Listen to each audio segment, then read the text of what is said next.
We're live. We're live. Oh, and it looks like we have a special co-host this week. Whoa. 2 men and a baby. Said that. Two men and a baby. This is Alma Champagne Goldstein, ladies and gentlemen. Baby. We had a little situation, Baby. and I'm going to be babysitting the first, or not be. I'm be taking care of Alma, my daughter, for the first hour. So Oh, that would be great. It would be great if your wife could come do it, but I guess she's indisposed.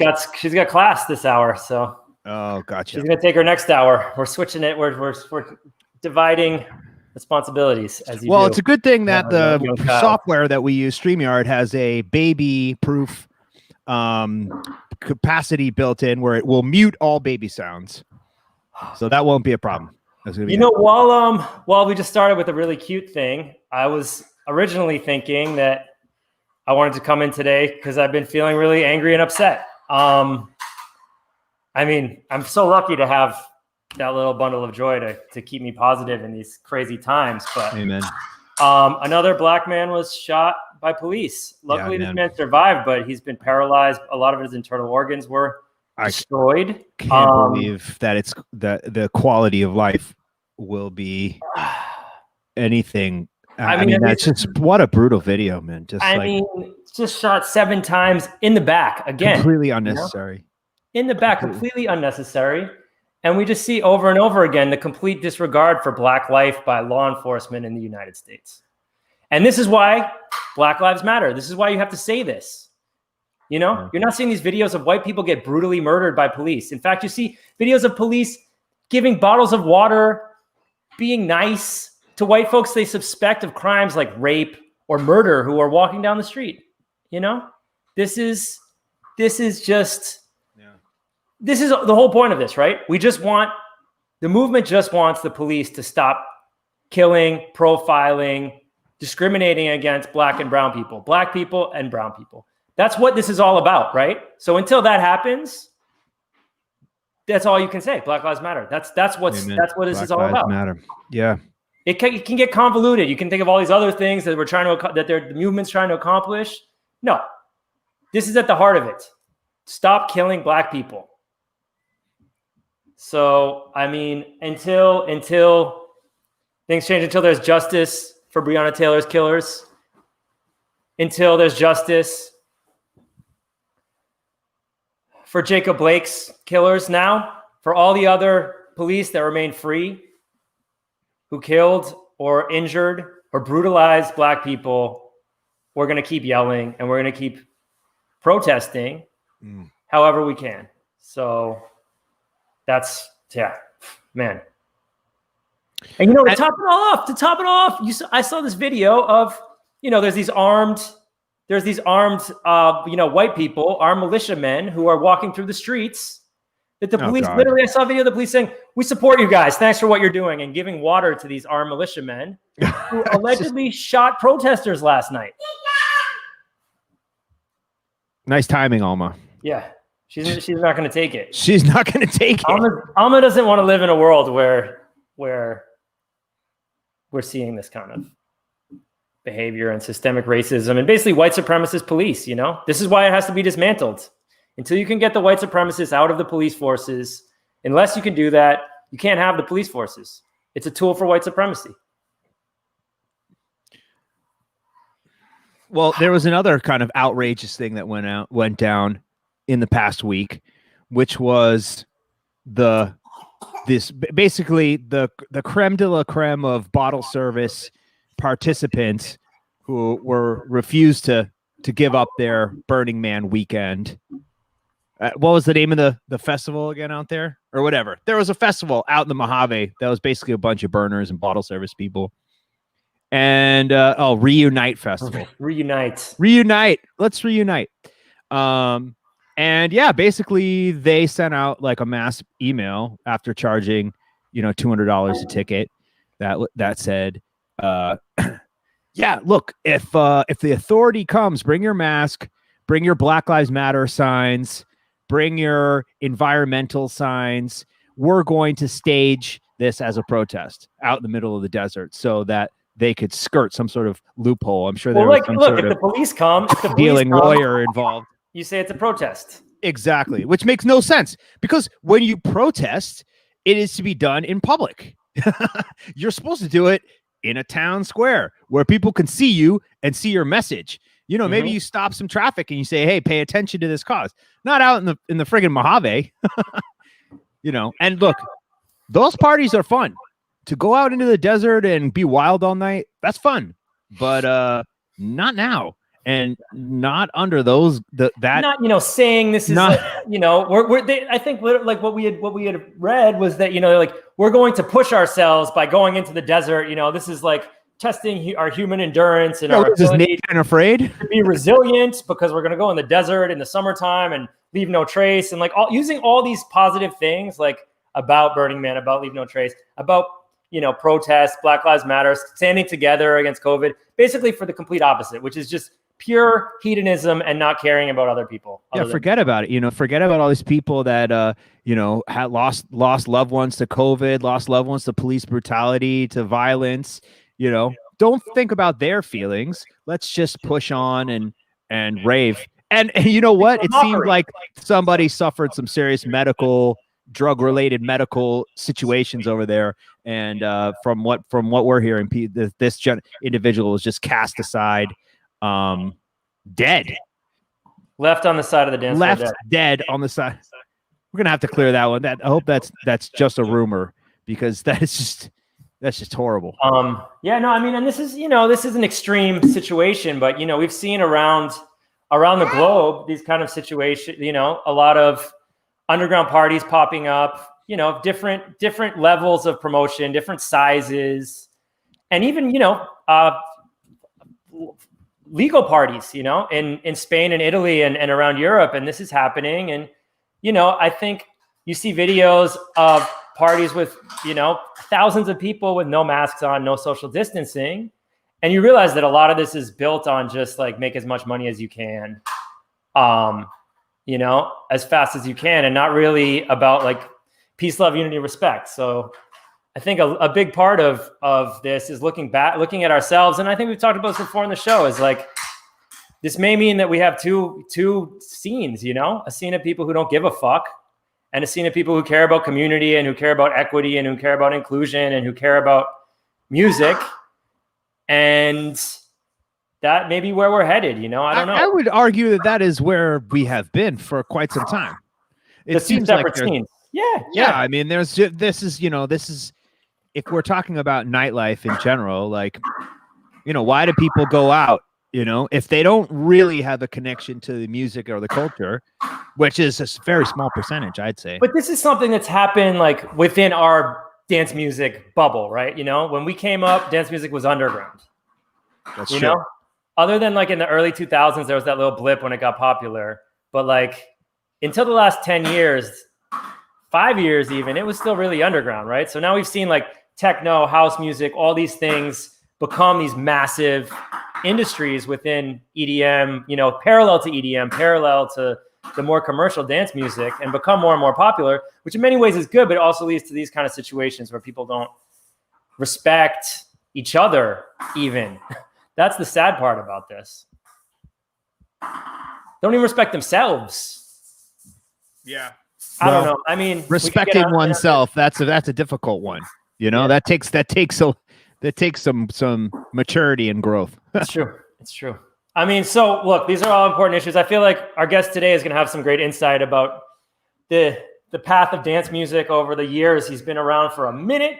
Yes, he has. It's, DJ Spinna, one of our favorites from New York, a hip hop and house music legend. Not a lot like him who do it on both. Absolutely. And we would love to get into that with him, how he's been able to keep both of those styles so alive and contemporary.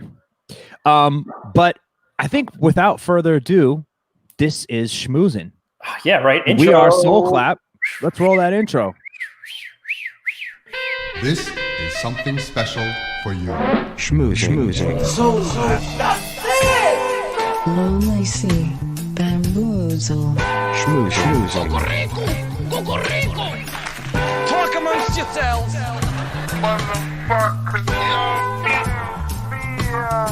Schmoozing. Soul Clap.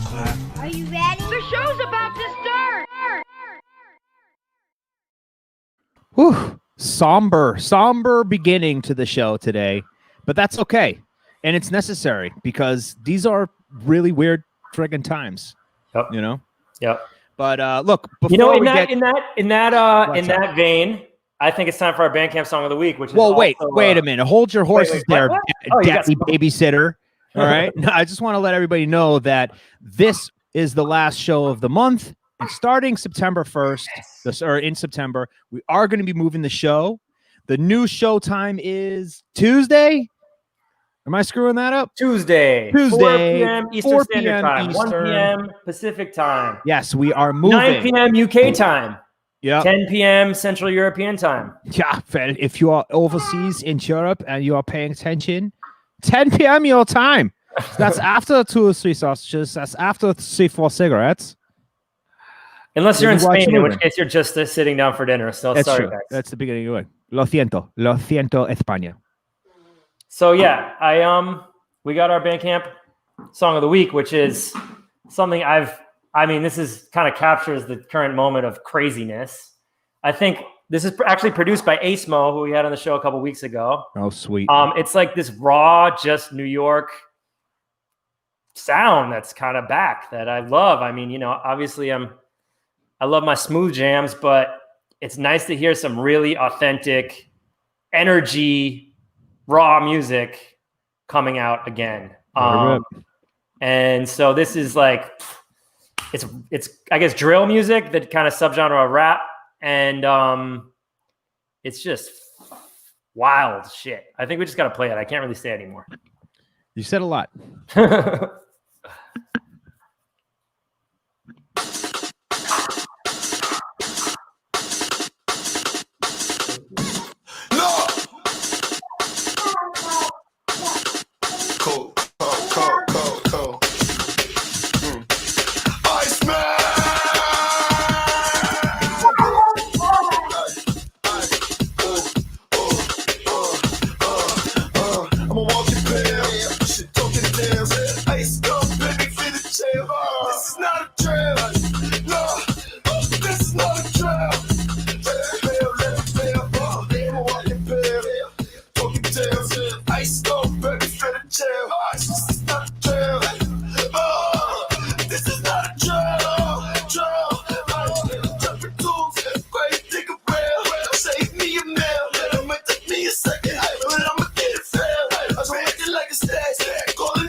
Looks like some sort of baby executive.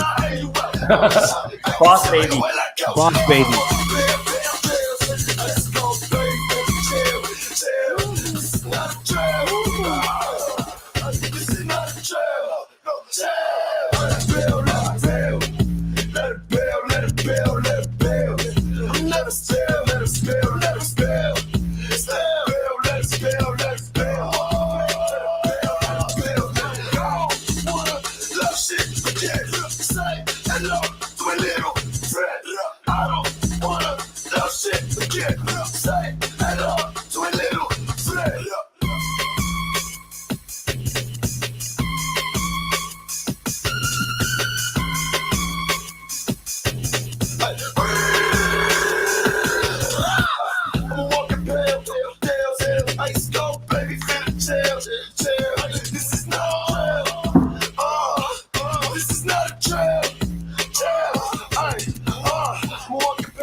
Whoa.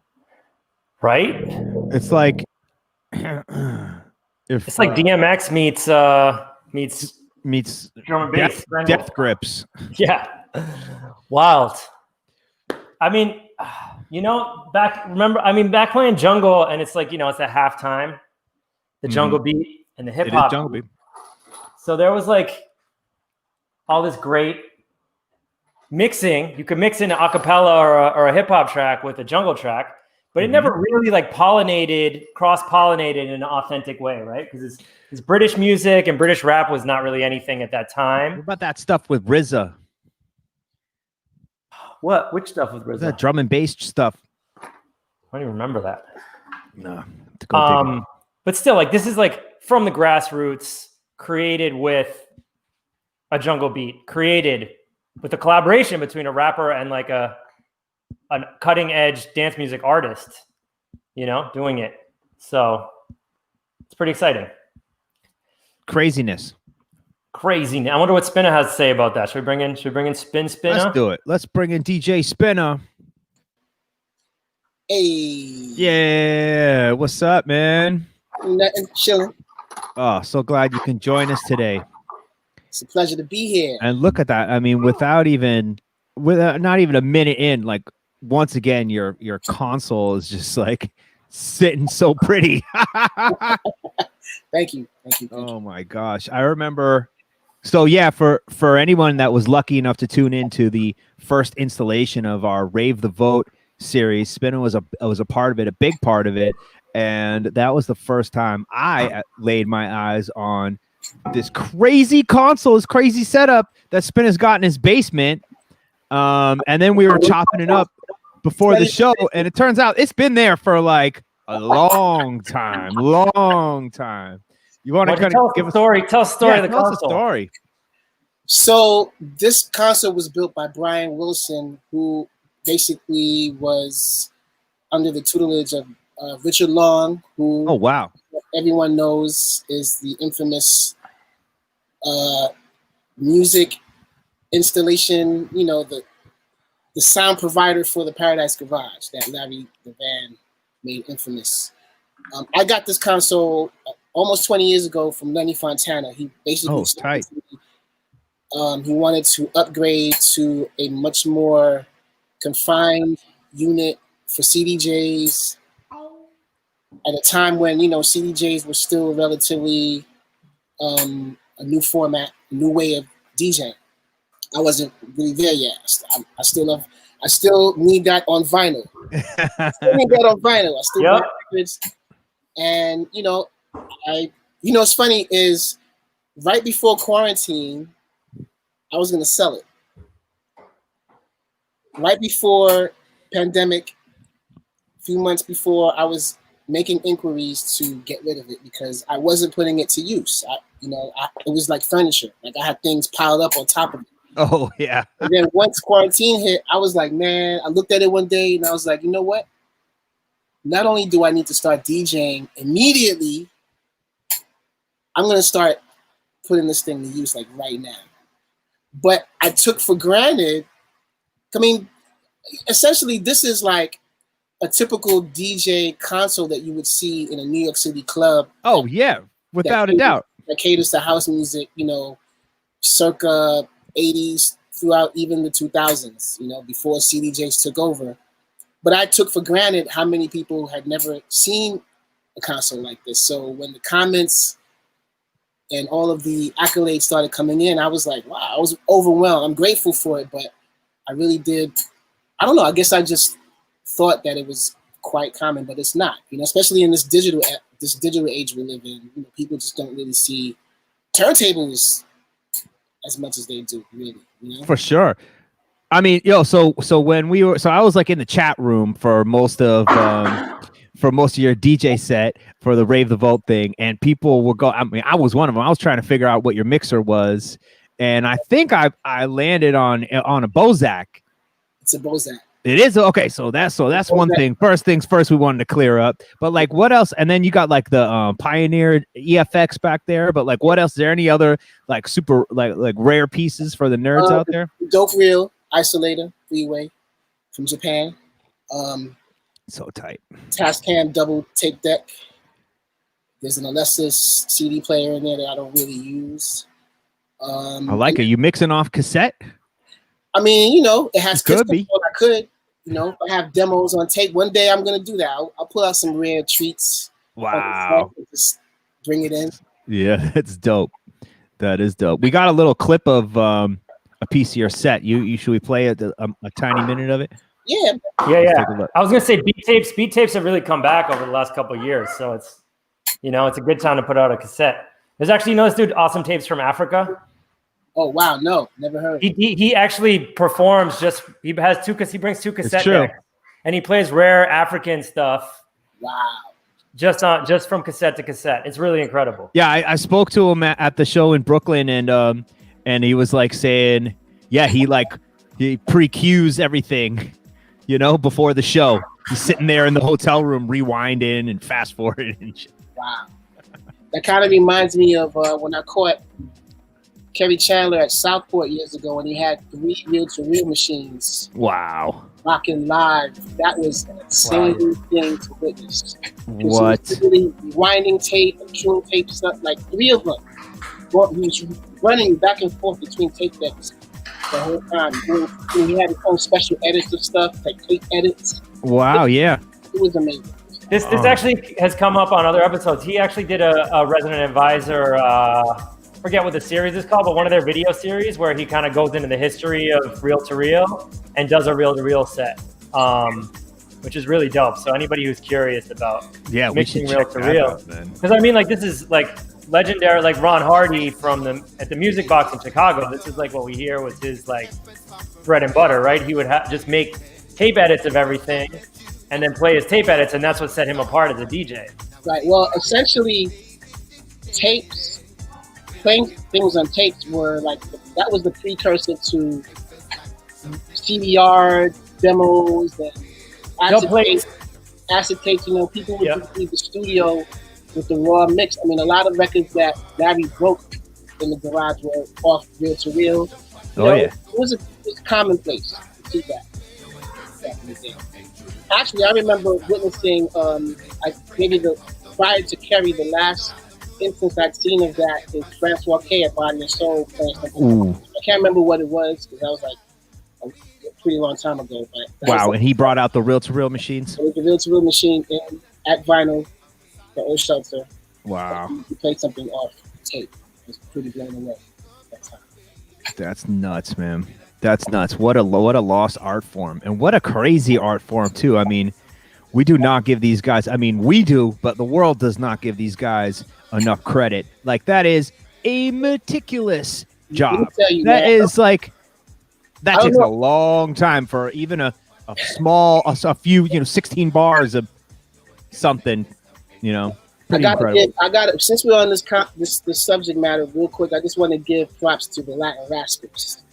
Oh, respect. Because no doubt. Cabrera. They were doing with tape, I don't think people can do that now with all the technology that we have. So if anyone out there is unfamiliar, like, just go on YouTube and look up old Latin Rascal mixes from Kiss FM back in the days, like 83, 84, that they were just mutilating records, like just chopping them up and making beats from kicks and snares on the record. And to do something like that, you gotta record those moments every single time it repeats and cut them symmetrically. Like, it's a science. It's bananas. It's just insane. It's like, for all you producers making edits in Ableton, ourselves included, you got it so easy. Yeah, you soul clap guys. You guys are suckers. Suck lazy, entitled suckers. Yo, shout out to Vibrator, who just said your thing looks like a spaceship console, and it really does. It really, really does, man. Well, I love that. I love that the internet, that this weird time has made us appreciate things that we have or have had, or because like that's sometimes with DJing and music gear, some stuff is just sitting around collecting dust because it's not the new thing, or but you can feel that there's been a lot of great mixes and a lot of love made. There's been a lot of love made on your console. I don't know where I'm going with this. I'm not suggesting, Spinna, that you were down in the basement doing the nasty on the console. It's all articulated through records. Yeah. That's the most musical love. So yeah, how you been, man? Like, what's your life been like this past 6 months? It's been weird. It's been an adjustment, between family life, stream life, production life. I mean, that's been my life for a long time. But when you're confined with, within your home and hanging out is not much of an option, it's a balancing act. And with us not being able to travel the world, we have to make this DJ thing happen one way or the other. If you love it, I know a lot of people that still haven't jumped online yet because they just can't get used to the notion of not having bodies in front of them. Yeah, absolutely. It's hard to grasp that whole mentality of just playing music for yourself, but it's a necessity for me. I felt like it's something I really needed to do, and I'm grateful that I'm on Twitch every Sunday. I do this thing called Journey, and what I'm noticing is there's a community being built within my streams. Like when this thing opens up and we can finally be together again, and I bring this event to a venue, it's going to be really interesting to see how relationships are taken to the next realm beyond the chat room. It's just making me laugh because I'm thinking, like, what if we're being catfished on like a major scale?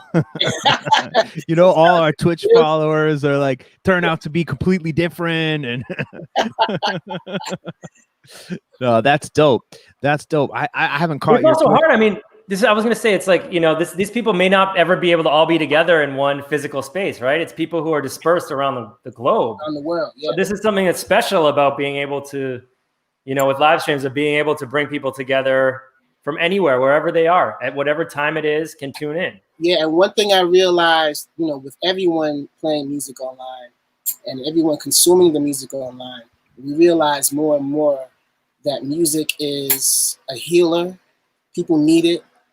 It's not just a form of entertainment. Like, people really look forward to getting out their daily frustrations still, even though they can't be in a public space with it. They need it just for their mental. Yeah. It's important. So it's a good thing.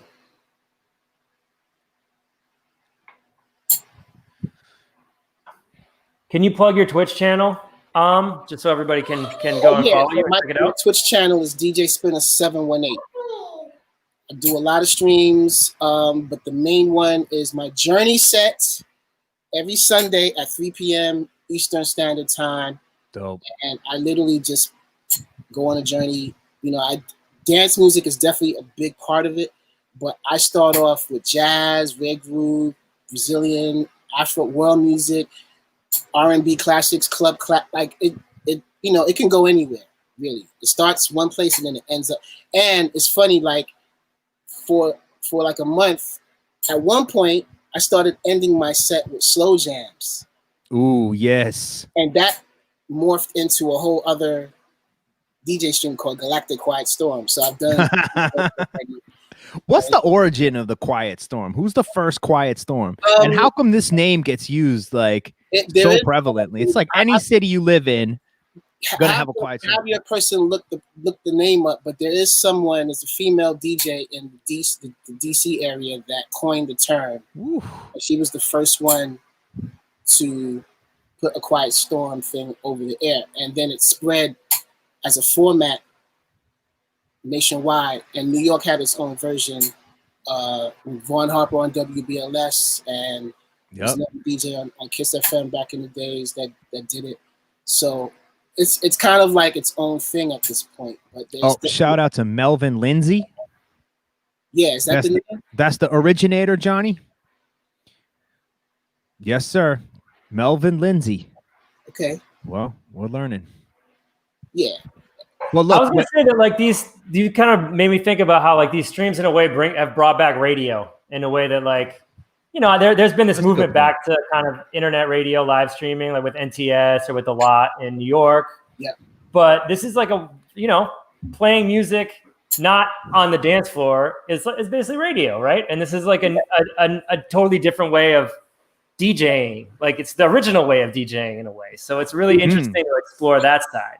Very much so. I mean, what's happened is the payola-esque type format for getting music out into the world has diminished, because now we no longer have to deal with a bottle service, top 40, the same old, records that you hear on the air all day, every day. Like, people are playing music that really means something to them out of their catalog.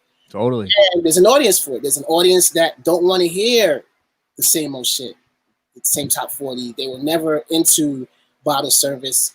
They're real music people. So there's an audience for both. You know what I'm saying? And what better situation could there be with a bunch of music curators playing music on the internet in these pandemic times? For sure. Where the markets are just wide open for anyone to just jump on and do it. Well, speaking about like DJs playing from their catalog or from their collection, like you are a major record collector. And I found a video where you kind of taking the cameras into your studio. Johnny, it's called the DJ Spinna. DJ Spinna studio tour. And we can maybe just take a look, put that on the background, and people can just try to fathom the size of this guy's record collection. It looks like you've dedicated like the whole apartment to just record shelves. And I've seen that before with some guys having like second apartments for their collection, but you look like you're... Yo, Kenny Dope has a room just for 45s at his house. Just a 45 room? Yes. You could just skip along a little bit there, Johnny. He's there. We got him earlier. Oh, okay, a little gear. Maybe I should have taken him. That's the SP1200. That's a gear. All those joints. Yeah, for sure. Well, keep Miles. You got Miles there. Yeah, on the you got wall. the. I graduated to the 3000. Keep going there, Johnny. I mean, I'm actually interested in all that shit, but we'll just look at that. This man's got shelves. Always looked up to. Way in the distance too. When have you been I mean, I imagine you've been a record collector for your whole life, but how did you get your start? I mean, it just kind of started organically with my dad just buying records, bringing them home. He wasn't like a musician or anything. He just loved music. And I had an uncle who was maybe a step further, who was a lot more deeper into records. And I learned how to DJ at his house, putting mix match turntables together and putting my records and my dad's records with his records to get doubles and, allowance, buying records. It happened really organic. I've been playing records since I was a little boy, since 2-3 years old. Buying records since I was 10, 11. Emulating, trying to emulate everything I heard on the radio with DJs, mixing and blending and all that stuff. So it just happened. It's just who I am. Yeah, for sure. That's Roxanne Shante. Yep. That's the De La Soul They remix. lost. Yep. Stakes is high. Yeah, that's the dope one. Yep. Super tight. So yeah, we were speaking like before we brought you on about you really kept both a strong foot in hip hop as well as in house. And I mean, we could go much further than those too. You're doing edits of soul and disco, funk, and then when talking about parties, you're able to do all these theme parties. You're mentioning an R&B slow jam show, but like, how do you turn what part? Let's see, how do I phrase this question? How do you go into the hip hop mind and then from a production standpoint into the house music mind? Is that the same mind, or is that coming from a different inspiration? What's going on there? Yeah, there's a common thread with both genres, I'd say, and it's beats. I always approach both things making beats first. Kenny Dope gave me the jewel many, many years ago. He told me, when you make house tracks, approach them the same way you would making a hip hop beat. Hard drums, sampling the kicks and snares, so you're not using like the typical drum sounds that come in a drum machine, because that's what distinguishes your beats from everyone else. And then also, like, even with the hip hop that I make, especially in the beginning, like in the mid 90s, I always implemented live keyboard sounds anyway. Like, I sampled, but I also played bass lines or sampled bass lines and found like other little keyboard sounds from my Juno, whatever, my Moog, to implement within the grit. So there's people a lot of times couldn't tell if I was sampling or if I was playing things live. That's a good place to be. Because of the approach. So when I started getting into house, like Days Like This, for example. I did those drums in my MPC 3000, and I chopped up a kick and snare from a pretty popular disco record. So that's why that beat knocks the way it does.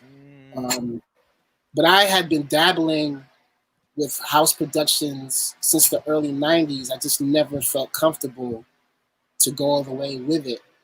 And when I got into making records, you know, I'm a b-boy, so it was natural instinct for me to just funnel through the music industry through hip hop first. But I've always wanted to just make records. I've always just wanted to make good music across the board. And I got to a point where I would say it was partially burnt out from hip hop because I did so many records in such a short span of time, especially in the underground world with rock. It's funny you were talking about. Oh, yeah. When you were talking about drum and bass earlier, the first thing that popped into my head was Raucous, because when they first started, they were a drum and bass label. That's right. I have a couple of those records. Yeah, that's right. Oh, I forgot all about that. It was a producer from New York who did a bunch of them. I'm blanking on the name. Yep, and the label was Green. Raucous was Green before it became that beige label. That's Jacob's label, right? I was the owner of the label. Yeah.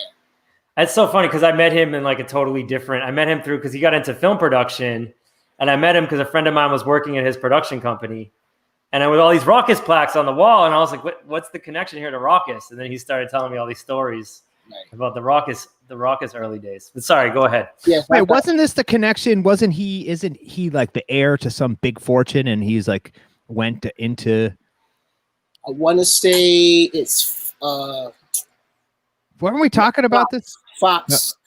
No. Yes, that's right. He's Fox. Murdoch. Is that Murdoch? Or Murdoch's son. Whoa. For real? Yeah. That's wild. I think we were talking about that. Maybe that was that last week from Mr. V or what or something. He wasn't the face of the label, but he was definitely the muscle. That's right. I like hearing that a fortune would go to such a great indie underground label like that. It makes me happy. So I guess I bring that up to say, yeah, I did a lot of I was on Raucous, actually, my first EP, Heavy Beats Volume 1, which featured like Talib, one of Talib's early recordings. Eminem was on there, Missing Links. Oh yeah. Those sound bombing compilations. I mean, I was in high school at that time. Underground hip hop was like, it was huge. I loved it all, but like we would always be going to all the shows when people would come to Boston. Had all the Raucous records. Right. So Fondle all that stuff. Yep, Fondle my group, Jig Masters, we had Beyond Real, J Live, Polyrhythmatics on Nervous, you know, a whole bunch of records. Like I was going hard. Yeah. From like 96 till about 2000, 2001. I DJ'd for Mos Def. I toured with him. That's how we ended up doing the Ronnie Jordan record on Blue Note. On a couple of Beyond Real records. So at that point, indie hip hop was a thing. It's so crazy when I think about those times and how it almost feels like a lot of the records that came out during that era, they kind of vanished. Like people don't talk about it, but there was a huge movement, and those records sold really well. Oh yeah. And you started to see the numbers decline, and I attributed that to just oversaturation, technology being a lot more, accommodating people buying home studios, and a lot of records being funneled out. So the orders plummeted, and then you had the shift in radio. Like when my group Jig Masters, when we put out the first single Beyond Real independently, Funkmaster Flex rocked that record for like 2 weeks. No money behind it, just organic airplay, boom. Then we noticed how much harder it was to get the second and third record, and that's when we started seeing the shift in radio, not supporting indie artists as much. And I was also DJing a lot of kind of like mainstream parties in New York, and I noticed people coming in every week asking for the same records every single week, and I got bored. I was just like, you know what, this is not fun. Then I started traveling, started going to Europe, going to Japan a lot, started checking the scenes over there. I hung out in East London with Phil Asher and met all the Luke and Beat guys. Me and Mark the Clive Lowe got tight. So dope. It just opened up my pores, and I was like, you know what? That was my time to experiment and switch gears genre-wise. Not abandon hip-hop. I'll never do that. Like, that's always going to be with me, but I wanted to try something different. And a couple of records came out, remixes, and it just took things to another stratosphere.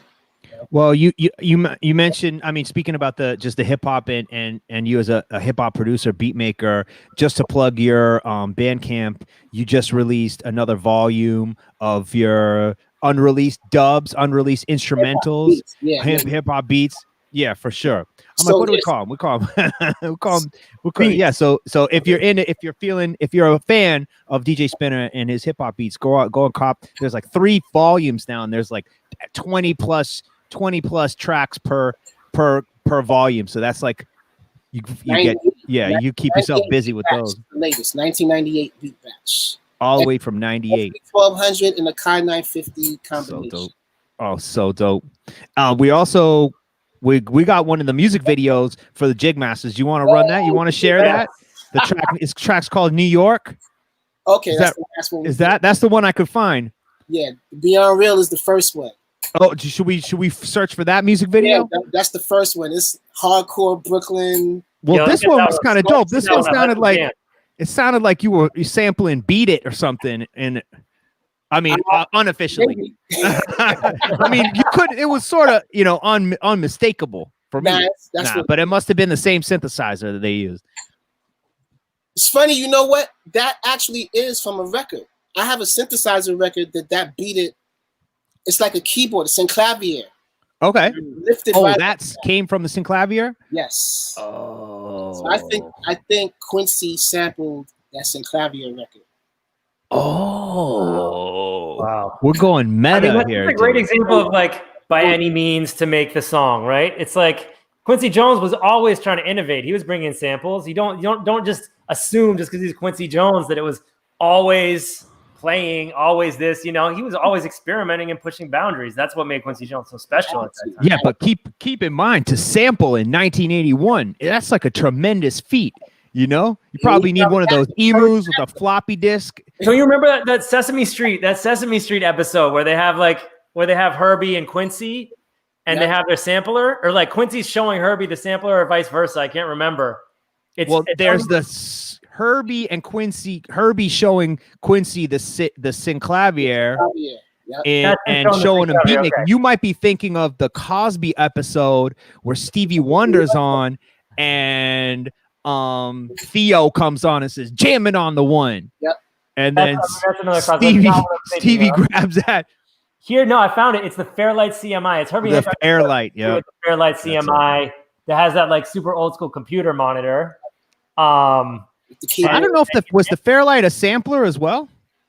I think it did sample. Yeah, it did. Yeah, he takes Tatiana Ali's voice and he cuts it up. I'm just looking right now on the internet to get the background. Tatiana Ali was one of the kids on the show at that time. Yep, she sure was. And so he takes her voice and he cuts it up in the sampler, which is I remember blowing my mind. Oh my God! Well, what do we want to watch? You want to watch the video? Oh, all right. Here we go. Let's watch that video first, and then we'll bring up this Herbie video because this is That's it. Wow. Yeah, that thing's massive. All right, let's check out Jig Masters. Can you dig it? Yeah. Funk. All right. I ain't trying to dance. I don't want to smile. I ain't trying to front. Don't want to profile. I'm a real dude. Remain still true. Disrespect me, I probably fail you. And I'm sicker than 6 clinics. I'm on in 6 minutes like Doug. Get off when I get finished. Performance, I'm sick with it. I'm worth about 6 digits. I'm hot like a Chinese kitchen cooking with 6 skillets. And I'm good hot. for a solar powered rap. Coke and baking soda crack. Push your head and shoulders back. Bust you down like a nicotine habit. You not the one, so no need to follow the white rabbits. Ain't the Matrix, and I've had it with you cookie cutter rappers, so I gotta burn it up. Bust some burn on you slackers. Heat to your grill like a summer barbecue. Make you sit and ponder why I start with you. Cause I can. I never ran, fam. Staple in the industry. Speak of me, that's a whole other type of artistry. Skip the preliminaries, get to the point. Hip hop's been resurrected, about to smoke me a joint, man. I'm a Bronx farmer from the BX. Stomp through your hood like a T-Rex. He's a Brooklyn Dodger. Word to mother. Anytime we in the spot, better duck for cover. I'm a Bronx farmer from the BX. Stomp through your hood like a T-Rex. He's a Brooklyn Dodger. Word to mother. Anytime we in the spot, better duck for cover. Check it out. Check it out. This is the way we walk in New York.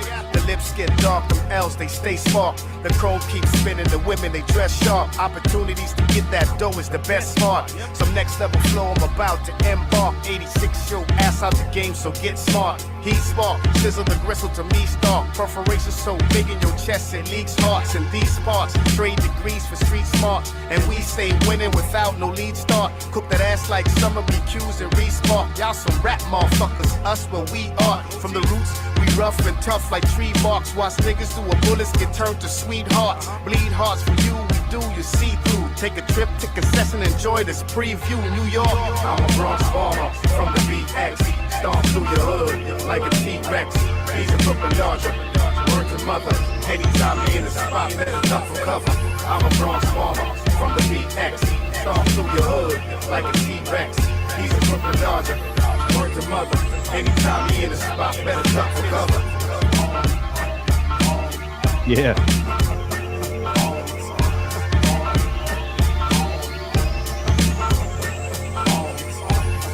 Homeboy Sandman. Oh shit.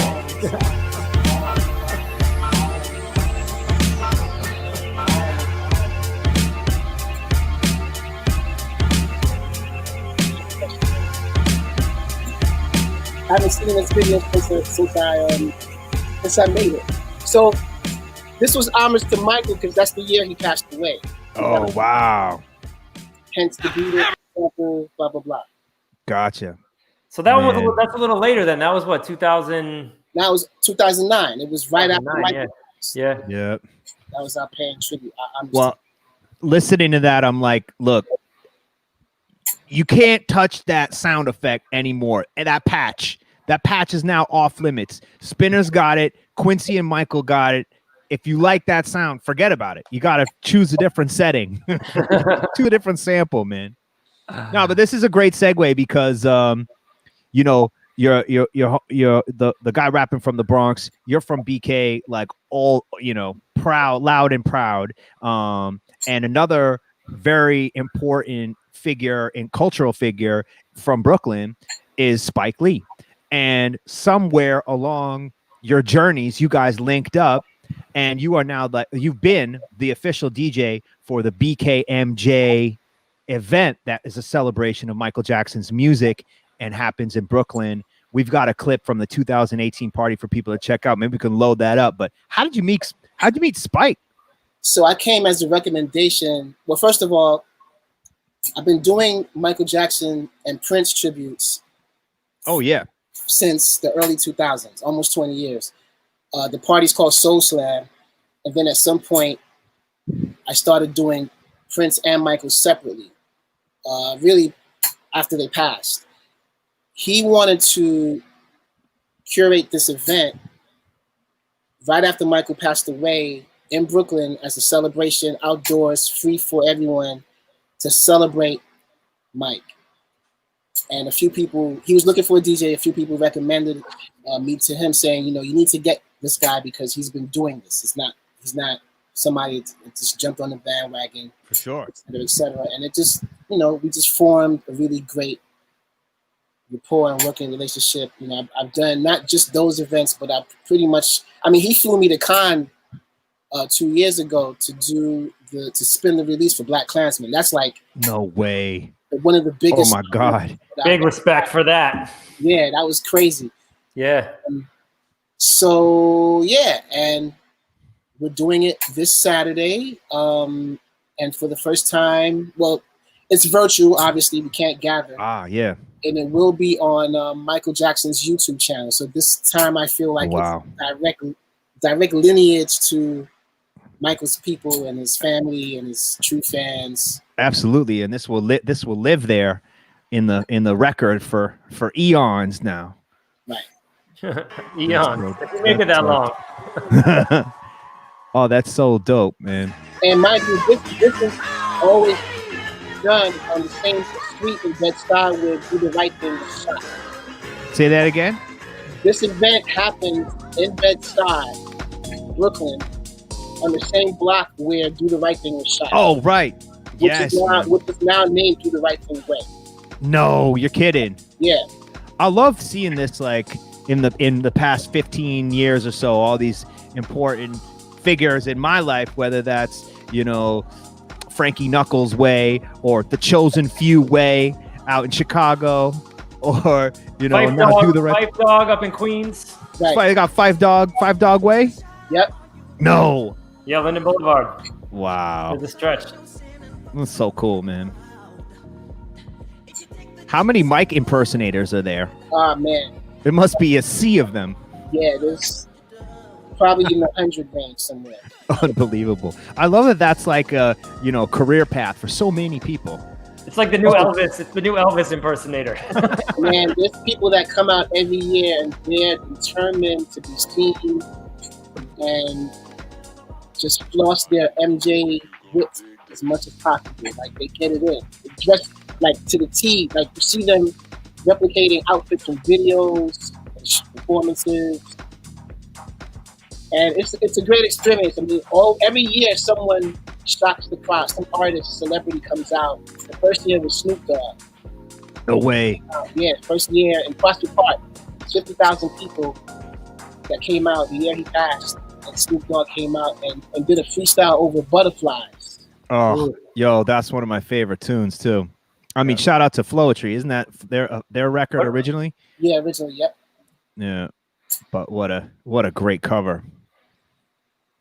Yeah, I'm just going back on Discogs because I saw that you're part of this Michael Jackson like 40 CD compilation.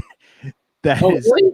Yeah, it looked like it was released in China. And it had a funny name to it. It was like, Eli, say what you're about to say. I'm gonna go digging for it real quick. Sounds like a bootleg.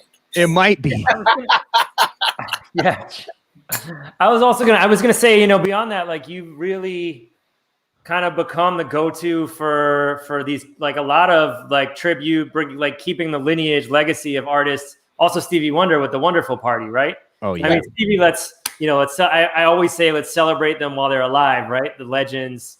We don't have to wait till they die. Like, you know, Stevie should be celebrated every day. Absolutely.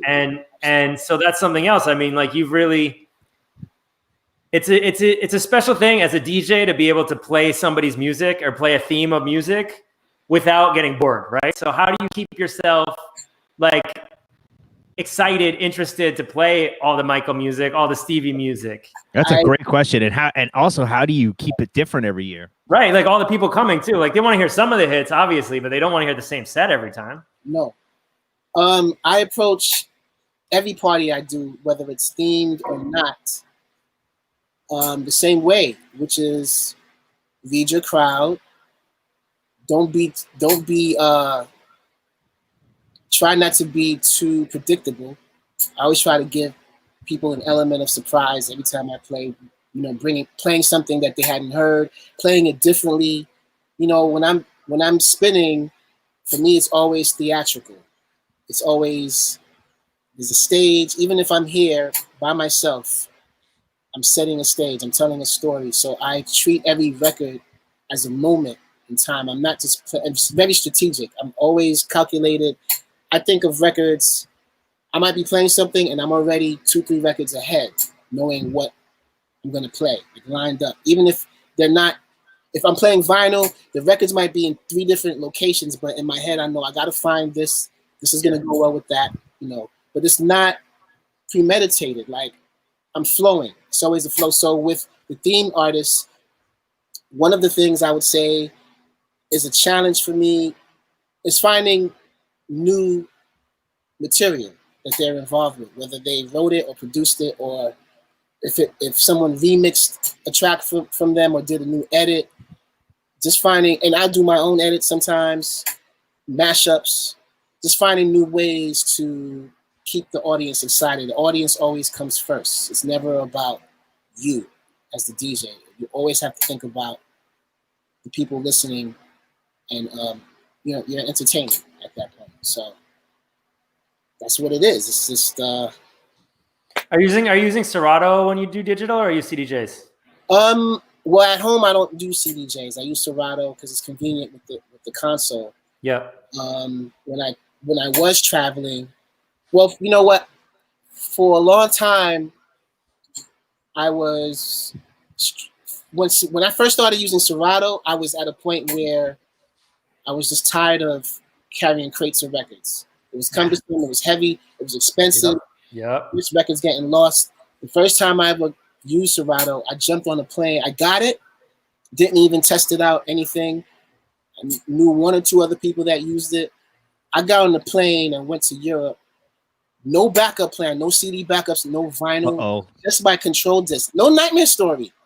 But I just went and rocked because at that point I had it. I was like, I'm not bringing my records out.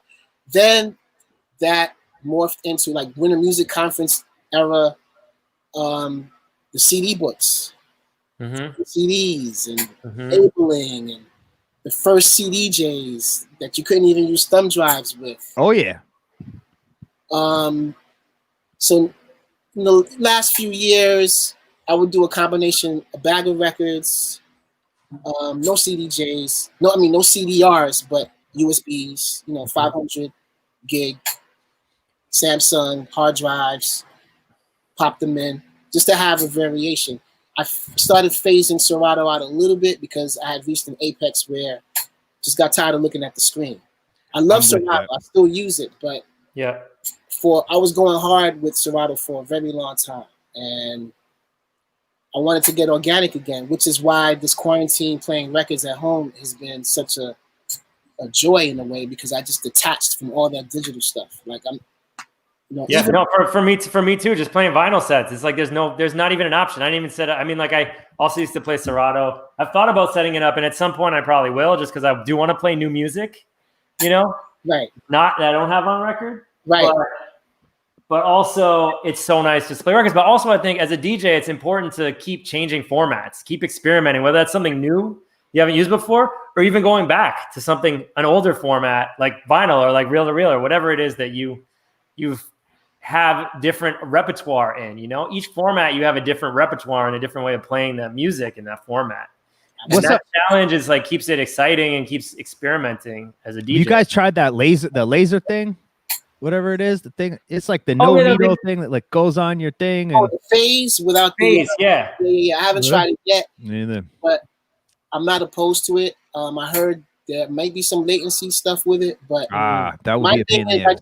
I do these long ass sets, and the battery doesn't last as long as my sets do. So I'm like brought back to the past, thinking about phasing out the Serato. I mean, this isn't a Serato story. This isn't a Tractor story. This is a Final Scratch 2 story. Oh my God! Remember, forever traumatized. Final Crash. Eli and I, we used to call it Final Crash. Final Crash. And the second edition of this thing came out. It had 2 FireWire 800 ports. I think it was FireWire. No, I think it was the original FireWire. FireWire 400. Okay, so there are 2 big fat FireWire ports on this thing, and it wasn't well designed. I mean, it was so new. The technology is so new. Well, so like one of our ports had already crapped out. Yeah. And we're like, whatever. I guess they had 2 ports because they think the things are gonna crap out or anything. So Eli and I we were downtown Boston, right? Because we're from Boston, and we were in the down by the harbor, the Boston Harbor. We're down by the harbor, and we were doing this friggin' spinner. We're in the harbor. We're in the seaport, right? And we were. He's not a cop. You are not a cop. No, we were doing it. I'm doing Departed, dude. I'm doing the Departed. We were doing a launch party for Grey Goose's new flavor, a pear Grey Goose. And Eli and I are like up in this little outlook looking down, and they've got Jenny McCarthy there as the hostess of the party. So we're like fiddling around trying to get ready for the gig, and the second port blows right as Jenny McCarthy is like come up to like flirt with Eli and like pinch his butt. So Eli's distracted because Jenny McCarthy's like pinching his tush, and I'm like trying to fiddle around with this firewire port that's crapped out. Meanwhile, like all these people are, pouring in for this, we had society event. So I had to like jump in the car and like fly back on the Mass Pike to like go to the office to get like a laptop, start furiously burning CDs. Like you would always travel, you always bring your like mini jack to RCA because like in case the final crash didn't work, you would have to just play music on iTunes. And like this happened multiple times. And like, but like actually like you have to think Final Scratch coming out in the first place, that was Richie Houghton and John Acquaviva. They started Beatport, and then they were trying to think of the best way. They started Tractor. Have DJs play it, but like the technology was not mastered yet. Right. It wasn't until Serato and Native Instruments kind of bought the technology and did Tractor that it was stable. So there was a couple years in there where it was like you're like, I don't want to bring all these records, but like this technology is cool in theory, but this shit. You ultimately were taking a risk. Yeah. I had my mishaps with all that computer stuff. Man, I don't know if you remember, like some of the hard drives we were using back then used to get mad hot. Yep. The computer used to get hot. Like you got so hot. Like the club would be hot, the computer would be hot, the ceiling would be like dripping. Oh God. Sweat. Yep. Get right in the computer. That happened to us at a party in London once. Just sweat dripped in the computer, boom, dead. Turned it off. That's it. Nervous. One time I had my Serato box port went out on me on the Serato box. The first one, I was at Paradiso in Amsterdam, and it was. Oh, that was such a dope club too. It was almost an embarrassing moment because Theo Parrish was on the same bill that night, and it turned out I had a box of 45s with me. So I said, forget Serato. It crashed. Like I just couldn't rock with it. But I had my Funk 45s in my box, and I'll never forget it. When I was done, Theo was standing behind me the whole time, and he was like, dude, that was the best set I ever heard you play. But he's such a vinyl junkie. He was never into like computers, DJing with computers, and any of that. So I think just the appreciation for vinyl was heightened in that moment for him. It's funny because it could swing either direction too. You could have the stage that's not set up for vinyl and getting feedback and things vibrating and making it impossible to play too. You're lucky you were playing with Theo that night because you better believe they had that shit right. Absolutely. But he was upstairs. I was downstairs. Okay. Paradiso is an amazing club for people that don't know. That's like right in the middle of Amsterdam, and it's like a big theater. So dope. I actually credit that club back in like 2002 to my tinnitus, thanks to a Kerry Chandler set. That was it. Started ringing and never stopped. Sorry, mom and dad. Yep. Well, that's dope. Well, let's keep talking about music, man. You got like, I went digging on to see. Oh, by the way, I pulled this up. The Michael Jackson compilation that you're on is called Maximum Jackson. So what it's a 14 CD compilation. Damn. Unofficial released, but they got a few of your remixes, probably official remixes. There's only 2 official. Jackson. They've got them both, so you better go knocking on Fran Lane's music store, released in China. Yeah, that's a Motown Universal thing. I have nothing to do with it. Oh, okay. Definitely. So it actually is legit. Nah, that ain't legit. No. If you don't see Universal Motown on there or Sony, it's fake. Well, what a list of. I mean, they got everything on there. I mean, they got not everything. They can't have everything. They got a lot. I had also forgotten that they credit Chris Tucker on the "You Rock My World." Wow. I like that he made the cut. I'm a big Chris Tucker fan. Anyway, yeah. So you got a lot of music. You got to release a bunch in just the past year or two. And I mean, I guess as you do, you're pretty regularly regularly releasing. But you just got your new remix of Omar, who is an incredible vocalist, UK R&B vocalist who's crossed over into the house music world in many ways, or recently. But yeah, they gave you #1 in the soul charts. So congratulations. That's awesome. Shout out to Dawn McGee, the original producer. It was a remix I did and hit the charts. It's in the US? UK. UK. Right. Omar, Yeah, UK right. soul charts. Yeah, it's amazing. That's dope, but they don't have really a clip of that one online. I think you sent me the song, but I don't think we loaded it up. But we could listen to a little snippet, or we can keep it moving if you'd like. It's a dope one though. Up to you. Yeah, let's hear it. I haven't heard this song. Let's throw it on. You got to go to the to DJ what's it Dex DE like record shop. You got to play it off. Do a clip. But I think they messed up. They swapped the instrumental version for the main mix. So Johnny, if you can pull that up, I sent you the link. Yeah. Oh, you got it. Yeah. You got it. Just hit the instrumental version. This is dope.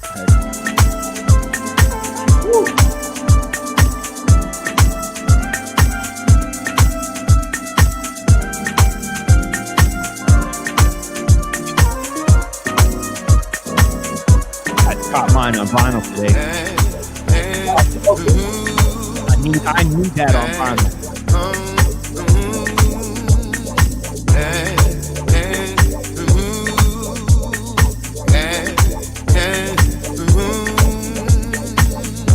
I used to say angels were just above, in the heavens far from baby. Then I met you, you changed my mind from the start. Now I'm seeing clear and day. When I give myself to you. Shout now, Tech 12 says it feels like something new. Tech 12 keeping himself in the poorhouse because of the vinyl collection. Brand new in my heart, girl. Michael Stukes says he's been rocking this one for a minute. What's up, Mike? Well, I'm just catching up to you, Michael Stukes.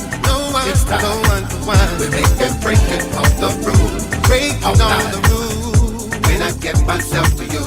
When I get myself to you. Woo! Yeah. Oh, that's a teaser, man. What a tune. When did that one drop? It's pretty new, a month ago. Oh, cool. Super dope. I wasn't Super sleeping dope. that hard, only a little bit. Only sleeping a little bit.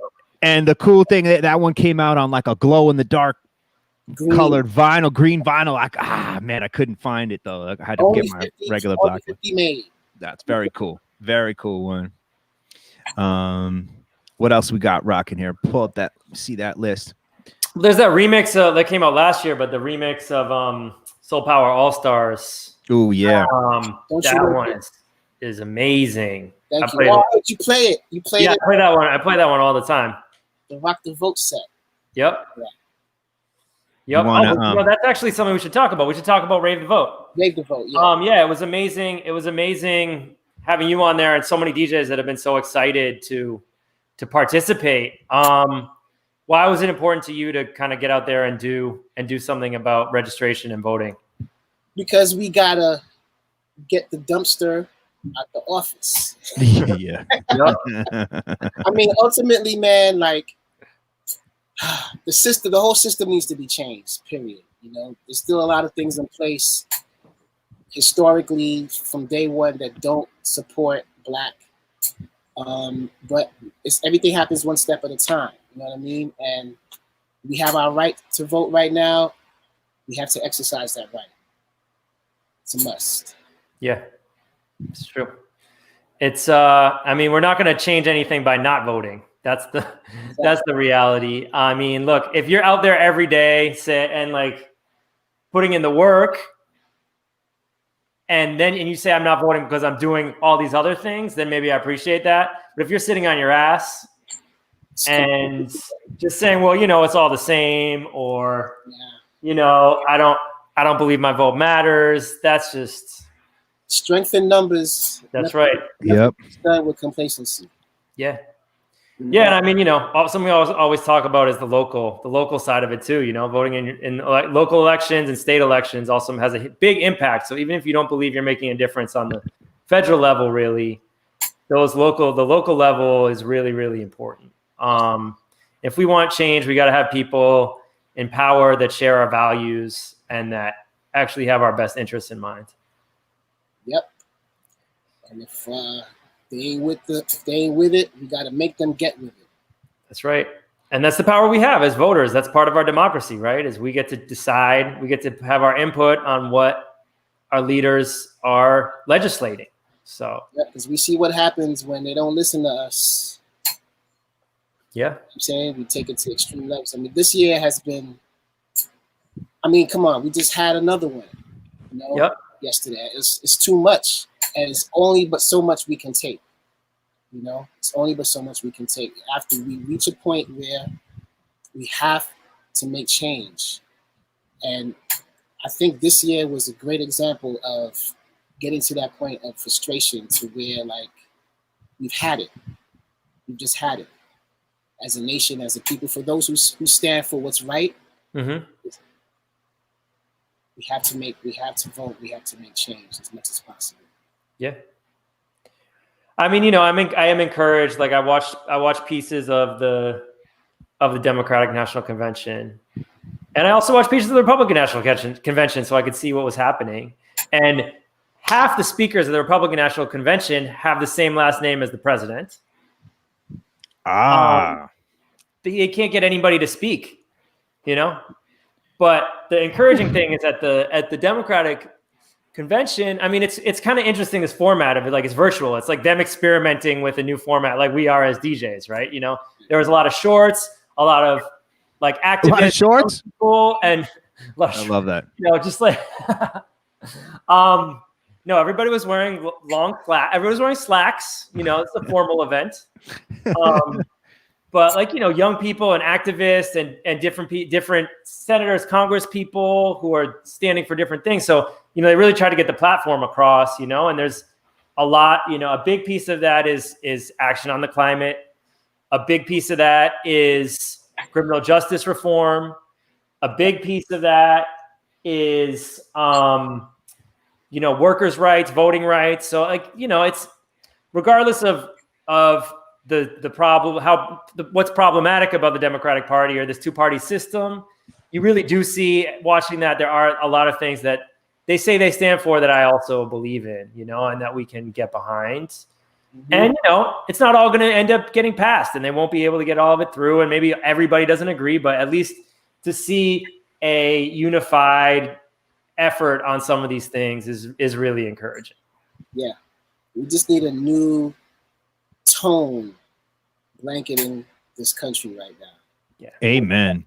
We need a new tone. We need that love, man. We need that love. The tone is dark. Yes. There's a lot of dark energy out here. Yeah. And not to say that what comes forth, if we turn blue again, will change things. It probably won't right away, but just that tone, the negative tone, I'm done with that.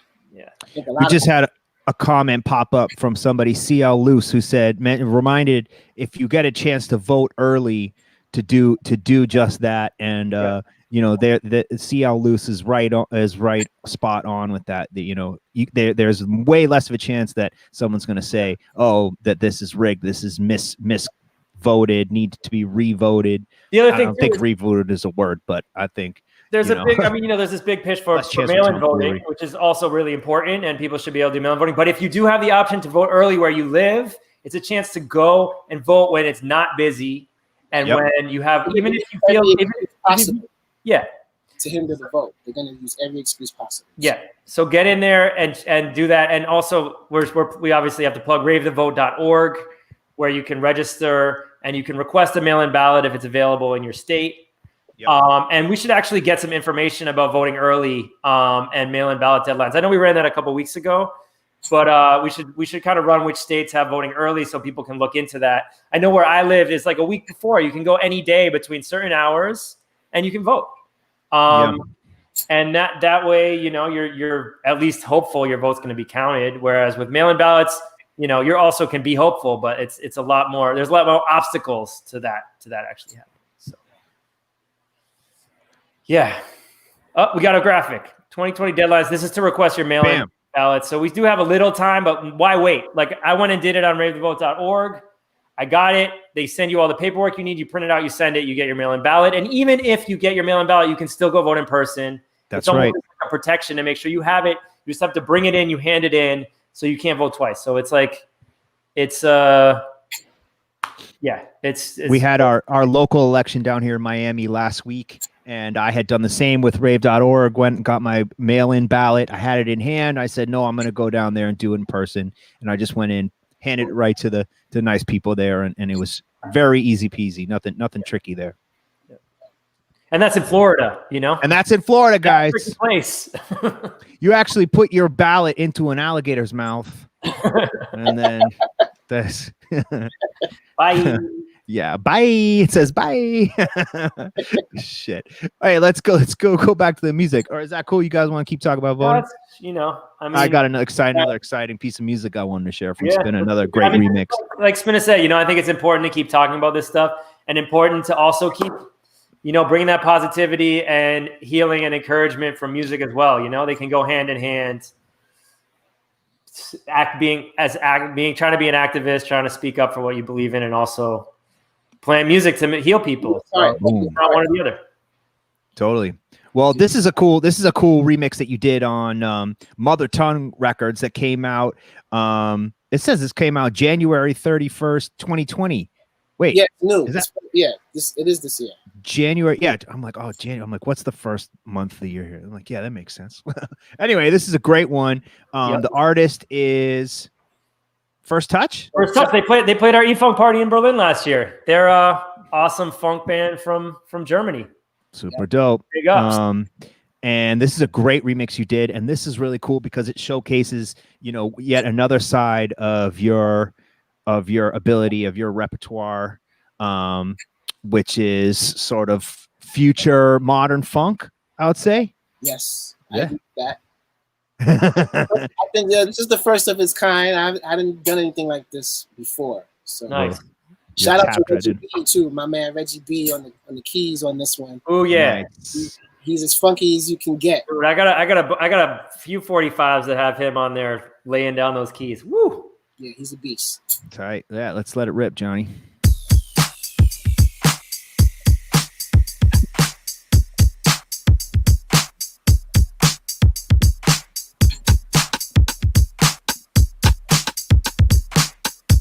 Slap that swung out beat.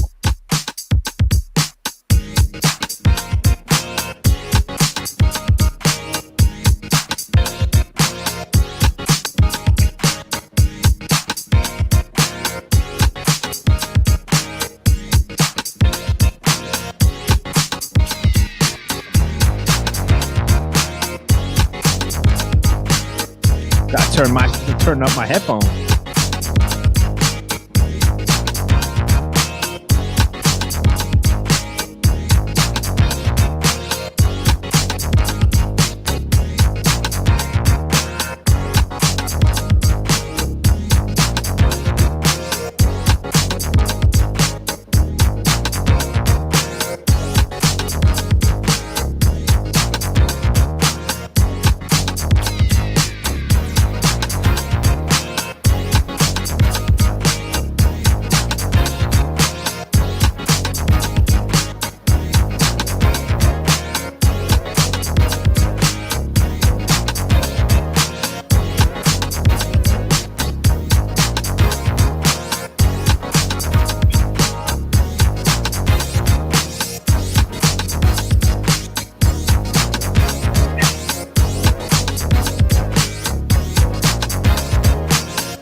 Snoop back in the house. Shout out to Kalavaka Boltek. Petek.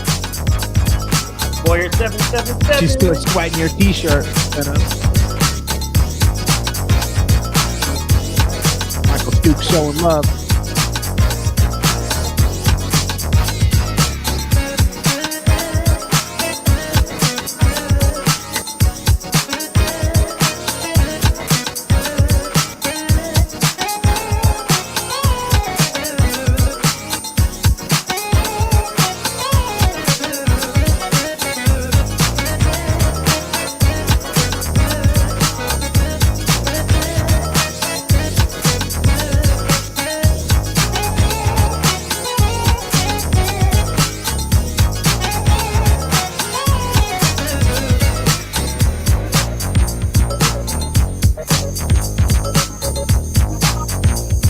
My boogie on.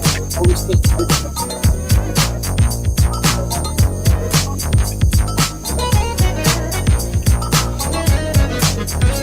Woo!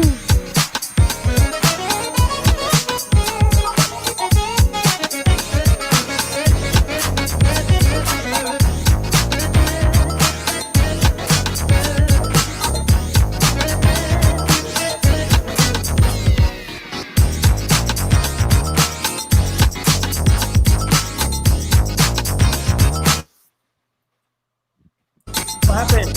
Yeah.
It's so fat.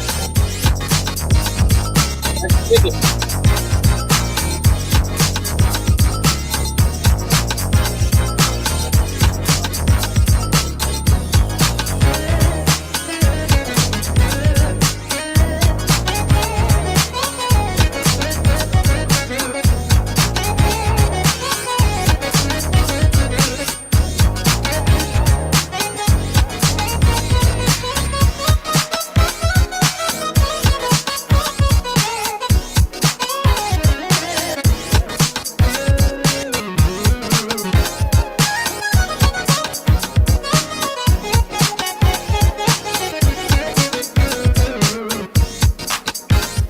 You know, this is kind of reminding me of the moment. This reminded you of something? Yeah. A George Clinton moment. Oh, okay. When we all went to dinner with him. And Yes, that's right. That's right. Filling people in watching. So yeah, we back. Yeah, this must have been back in 2014, 2000. It was a while back. Yeah. George Clinton was in New York, and yeah, he invited both of us and Spinna out to dinner with him. All right, how did you end up there? I think Louis was there too. That was that's what it was. yeah. Red Bull. It was after the Red Bull lecture. Right. Yeah, at the Brooklyn Museum. Museum. Yep. And then we all went to eat. I think it might have been Yep. the Brazilian spot. It was at the Brazilian spot right under the Williamsburg Bridge. Yes. Yep. Yeah, that was an amazing time. I mean, that's when we were working on the EP with George, or maybe we just finished it. No, it would have been after because this would have been once Sadi and Louis linked up and got him connected, and he did the ain't that funk Ain't that funk kinda hard on you? Yeah. Yeah. Yeah, that's got that funk, got that stanky. How do you get everything sounding so warm? And is there any like production secrets you want to impart on the world? This is you. You're just a warm guy. That's all MPC beats on that one? No, that's machine beats. But okay, all I can really sum that up to is studying engineers for a very long time and just taking a piece of what everyone has done during sessions that I've attended and applying it to, because I come from the era of tape, reel-to-reel tape, and then Pro Tools, but I don't really have, it's all like your ear. It's really, I'm with that. What you hear and what you apply to make. I don't use a lot of hard synths now, but I still apply a lot of those techniques from keyboards to the digital realm when I'm using plugins and what have you. So it's really just kind of like objective, and it's your ear and your approach and how you hear things. Well, that bass line's got some body. Yeah, I like my bass lines. Yeah, man. And apparently so does, what was his name? Oh man. One of the comments popped up. Somebody's like, your bass lines. Oh, Michael Stooks. Michael Stooks.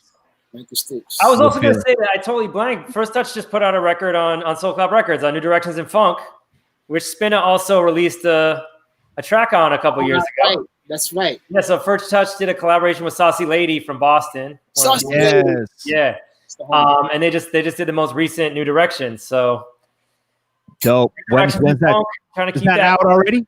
What's up? Is that out already on Soul That's Club out, Records? yeah. That's on our Bandcamp. SoulClubRecords.bandcamp.com if you want to go check that out. And the Spinna one sold out pretty quick, so yeah, you guys missed that. I didn't get my extra copies from you either. Yo, I never got a copy either. I got them all. I sold them all this guys for 5 times as much. Sorry, guys. That's smart, man. I like it. Make that buck, Eli. Well, that was there's some benefits from running a record label and shipping all the music and storing all the music at your house for a while. That's one of the benefits. No. Always make sure you keep a stash for yourself. Definitely. Yep. Always keep a nice little stash. Yep. So when the records run out, you still have your. Yep.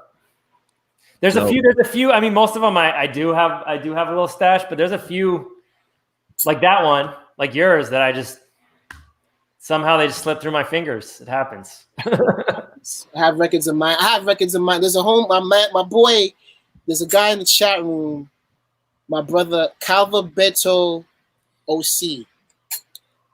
It's funny how I met him. So when Jay Dilla passed away, I'm blowing up our story, bro. When Jay Dilla passed away, I knew Dilla. We were friends, but I was also a huge fan.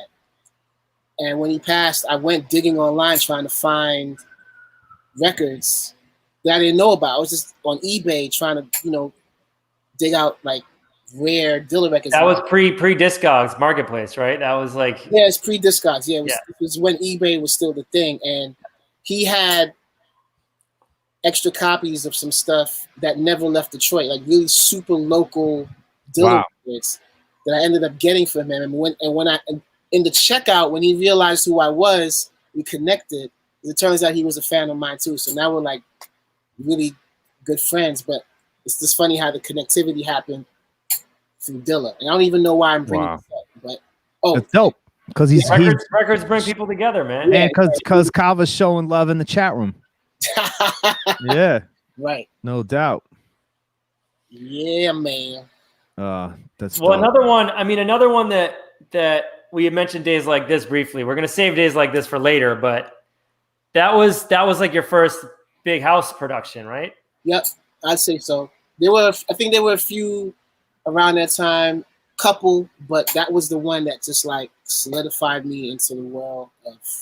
And that led to you actually working up more with Shauna Scuffery, who was the vocalist on Days Like This, right? Well, yeah. Well, what happened with that particular track was me and Tickler, Victor Axelrod, we did the track to the original vocal that he recorded. And when we sent it back to his management and he heard it, he loved the track so much he said, I'm going to recut the vocal. So he recut Days Like This. That's dope. The remix track. Mm-hmm. When you listen to the original and you listen to the remix, it's two totally different performances. It's amazing. Yeah. And I think that kind of, and then Space Rider was the second one. Love that one too. And that one is, I always say that's Timmy Regisford's record. Like, The Shelter is like my home. Like, that's where, of all the club experiences that I've had, that's the one I would say nurtured me the most. And so it's like my biggest house music DJ hero, because he's transformed. I've seen him just do things to dance floors and people that no one else can do. And he actually owned, I feel like he owned Space Rider, because when the Shelter was located on 39th Street, Club Speed, I was doing parties downstairs in the basement. And me and my wife, shout out to Keystar, we would throw our events downstairs, and we would end at like 4 in the morning. The Shelter would be going on upstairs, and I would always be like in a rush. Oh, I gotta go upstairs. I gotta go check Timmy. And for like a few months straight, we were there every month, one particular year, for like 3 or 4 months. And for 3 or 4 months straight, every time we would be done with the event, I would run upstairs to the Shelter and walk into the booth, and Space Rider would be on, and he'd be running Space Rider. I kid you not, he would play that record, rocking 2 copies of it, anywhere between 15 to 30 minutes. What the heck? Yeah, and on one particular night, I was standing behind him in the booth, and it was like 1 in the morning on a Sunday. You know, the legacy of the Shelter is you go there at like 2, 3 in the morning on a Saturday, well, really on a Sunday morning, Saturday night, Sunday morning, and you don't leave until Sunday afternoon, 12, 1 o'clock, 2 o'clock. And he goes real deep at Sunday morning. It's like church. And on one particular Sunday afternoon, he had played Space Rider maybe 2, 3 times that night. And he ended the party, and I swear to you, tears. I was in tears. Oh my God. Because of what the magic that he provided with this record and what he did to the crowd with it. Like, the crowd was, at the end of the night, was like this. Yeah. And I was in the booth like, woo! Yeah, he used to murder this record. So this record has a special meaning for me, as well as Days Like This. But this one is a little more deeper. Days Like This kind of, it's become one of those follow me kind of records, like where it's over into territory that, you know, audiences that may not necessarily be deep into the house world, but they like some house records like Crystal Waters, what have you. Days Like This is becoming that. Anthemic, right? Yeah. Totally. But this one, Space Rider, deeper relationship, deeper feeling, and yeah, and you know what? Like, recording this record, I knew it was going to be special because the musicians that I recorded with, James Hurt, my man Eric Krasno from Soul Live on guitar, my boy Eric Delaney on bass. Like, when you get musicians together in a room and we're all bouncing and vibrating off of each other, it's unparalleled to like making records at home. Oh yeah. Within the confines of your studio with not having any ideas to share with human bodies. So when this record was done, the synth solo, it's all about the synth solo on this track. We were all jumping up and down when we wrapped the session. We knew that we had something crazy because there was nothing like it, to the point where Timmy admitted to me a few years ago that a lot of the records that he makes, a lot of the remixes that he produces was tailored after this. Oh, you inspired the man who inspired you. That's wonderful. Yeah, absolutely. Was this recorded in New York also? This track was recorded in my basement in Brooklyn. At the Shout out to New York studios and New York session musicians and New York musicians. Yeah. That's one living down here in Miami. I mean, I'm sure I know there's a whole community. Hey, yo, if you're watching and you're from Miami, holler at me because I'm trying to meet session musicians and musicians down here. But I do miss that New York studio collaborative energy. It's a special thing. Super special. I was also going to say before we run the track that like what you're saying about Timmy Regisford creating these magic moments, playing a song for 15 minutes, 30 minutes.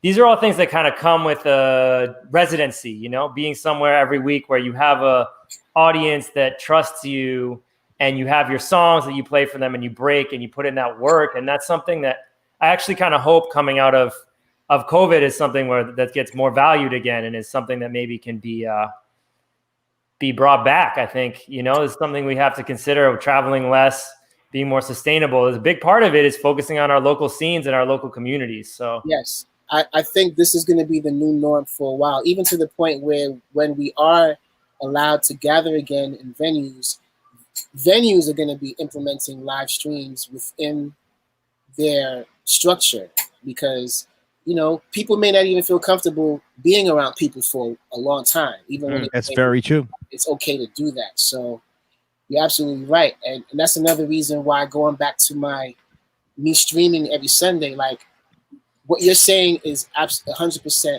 correct. Like I see it in the chat room, like it feels like a family affair now, you know, where new people come in the chat and they're welcomed, and, you know, if someone gets out of order, they get the boot or they get warned. It's the same thing as going to a club and you know that there's protocol and there's certain things you can and can't do to be respectful to other people when it becomes a family affair. Mm-hmm. It's the same kind of nuances. Mm-hmm. Cool. Well, with that, let's hear run the track. Let's hear that solo.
It's real funny. We're all moving our heads side to side. I just looked up and everybody's like side, side, side. It's just nasty. It's so nasty.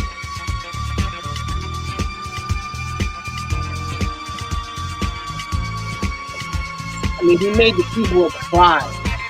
Yeah. He was crying. You're not kidding.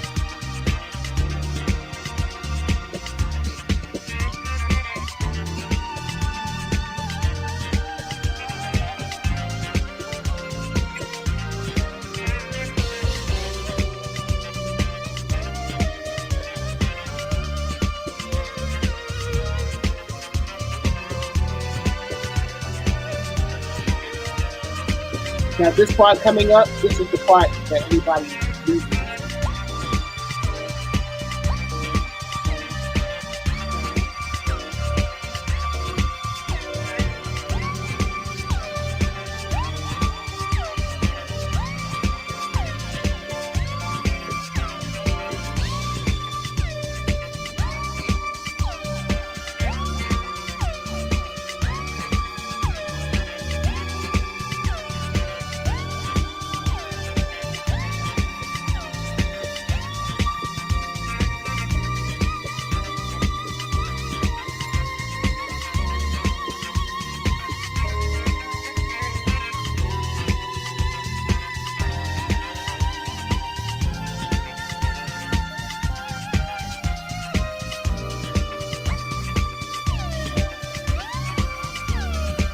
So when Timmy would rock this, he would be basically letting this solo rock and then have the solo on another record and just mesh them together in different parts.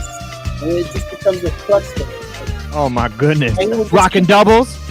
Rocking doubles, just keep looping that, looping it like this. You have to be there. Wow. I got to go to the shelter a number of times, but later on in the history. I mean, still totally amazing, but I feel like that peak was probably the early 2000s, right? Yeah, this is 2002. Yeah, I mean, seeing Timmy in his church is a special, unique thing. Yeah. And then also seeing him in Fort Greene Park the last few years as well is also really special. That what's that event called? Soul Summit. Soul Summit. Yeah, that's also a really special Timmy moments I've had as well. Yeah, he's really man. He takes you on a journey like no one else. Yeah, he's the original journeyman. Yeah, Maestro, we call him. He's somebody that we talk about these artists that maybe are just kind of like regional phenomenon, right? I mean, sure, he has a name with real soulful house heads around the world, but absolutely, that's it. He's not really a household name in house music in a way that I wouldn't say that. I wouldn't say that necessarily. I mean, I think his because he's done. I mean, I ran into him in Japan several times back in the early 2000s. Okay. But maybe in Japan has a special. Japan does have a bridge to New York. The New York soulful scene. Yeah, no doubt for sure. But we also got to remember that he's one of the architects of house music. Period. That's right. He's been around for a long time before house music was as it stands. Coined the term, and on New York radio, him and Merlin Bob. Merlin Bob is Tony Humphrey's cousin. Timmy and Merlin grew up together since they were 12, 13 years old. So there's a lot of history there when it comes to foundation of house, and Colonel Abrams, and also Timmy. Besides working at the radio station, he was A&Ring at MCA, at Atlantic. He has a rich history in the music industry. He was Blaze, right? That was he was part of the project. He's A&R. He was at Motown, he signed Blaze. Right. But he's responsible for a lot of artists, that a lot of people are just not aware of. Loose Ends, so many people. But he has to tell his story. Somebody from his circle, he's very shy, doesn't really speak much publicly, but his story needs to be told because he's an icon. He's an absolute icon. I wonder if we could get him on here. That's a good goal. That would be great. He would be an amazing guest. Good luck, right? He doesn't. Maybe that's part of the reason that he hasn't had this huge acclaim, internationally, is because maybe he's not as comfortable with that. Not everybody wants that, I guess. He's very low key, but Merlin Bob would be someone I think you should get because they're like two peas in a pod, and he has a rich history as well. He's coming up he was senior VP of East West and Electro Records with Silver signed Busta, Missy, En Vogue, whole slew. I mean, just ridiculous. And what's crazy? I met Merlin through hip hop because my group Jig Masters, we almost got signed to East West Records, and he was the one who kind of gave us our demo. We had a demo deal, which is where the label gives you money, a budget to go in and record some songs. Then they figure out what they're going to do with you, where they drop a single, sign you, what have you. So I almost got signed to East West, and that was when I first met Merlin. This is years before me, making house records or anything. And I had to kind of remind him once the house music thing started picking up for me. Like, I don't know if you remember this, but some years ago, he almost signed me as a hip hop artist. That's dope. You mentioned Colonel Abrams a few minutes ago, and my mind went back to I just recently learned that he was the front man of Prince's '94 East band. Who was? Colonel Abrams.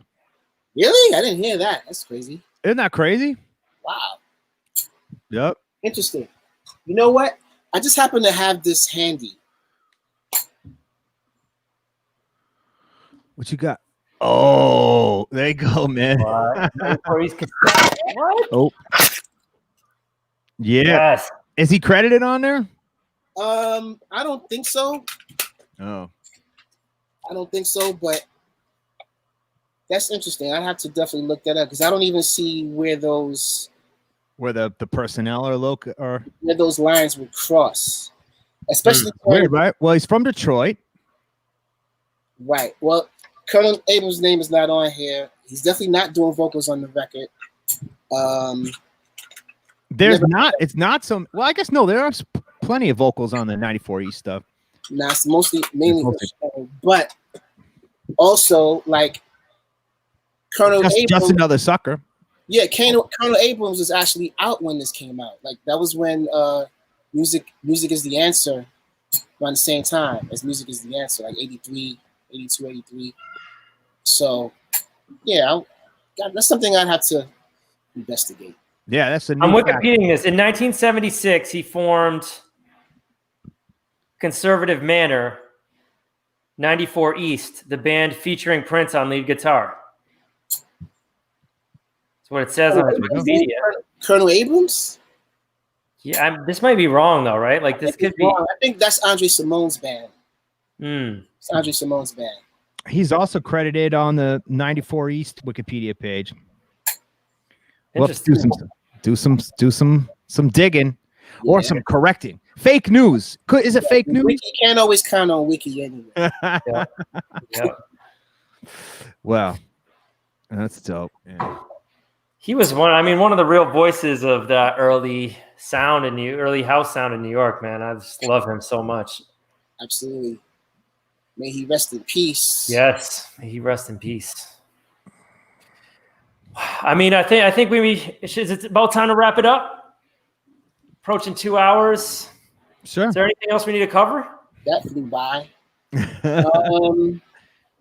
Oh, well, I mean, I also, there is one thing I want to throw in there, which is you mentioned the way in which Shelter responded to Space Rider and how everybody ended up kind of in tears doing the standing ovation.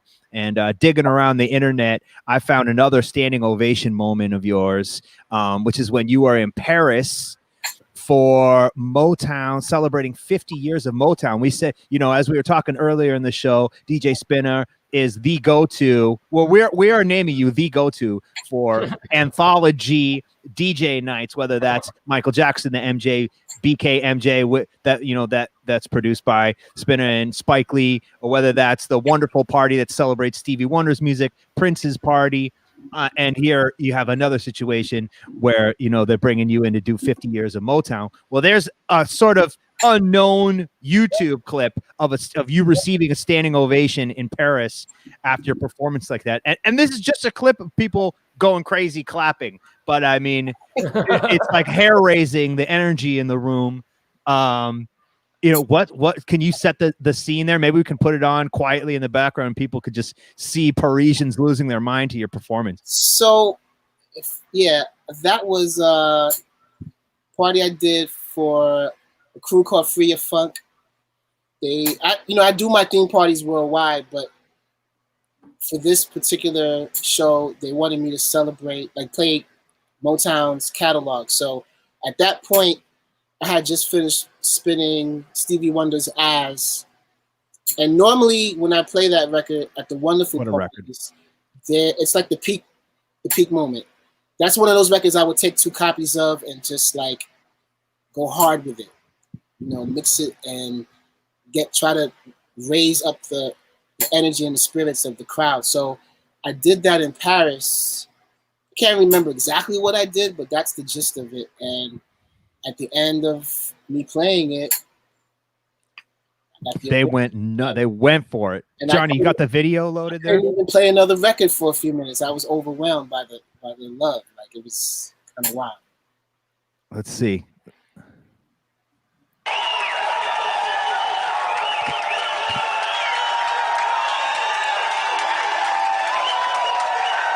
Wow.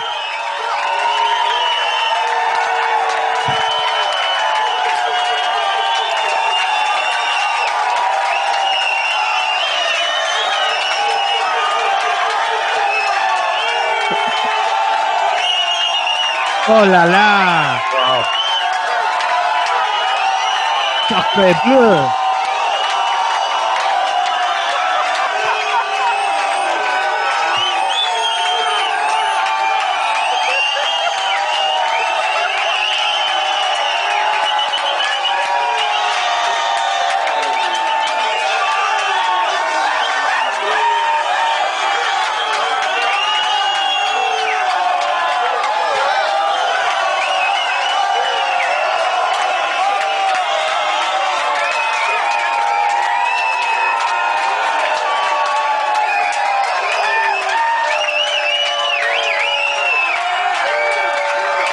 How do you even continue? I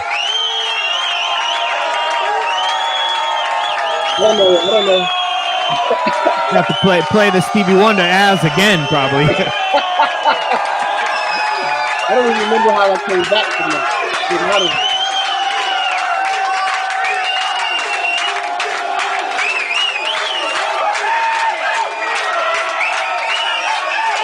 Insane. Unbelievable.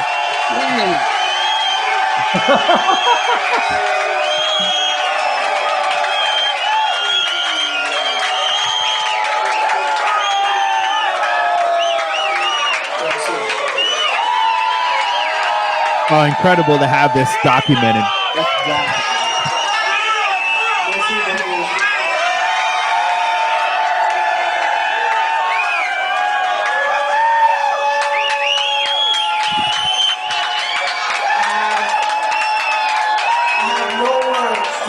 How I feel right now. This is incredible. Really, really good. Thank you so much. Thank you so much. I love you so much.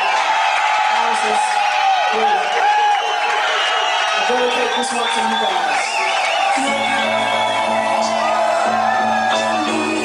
Oh yeah, that'll do it.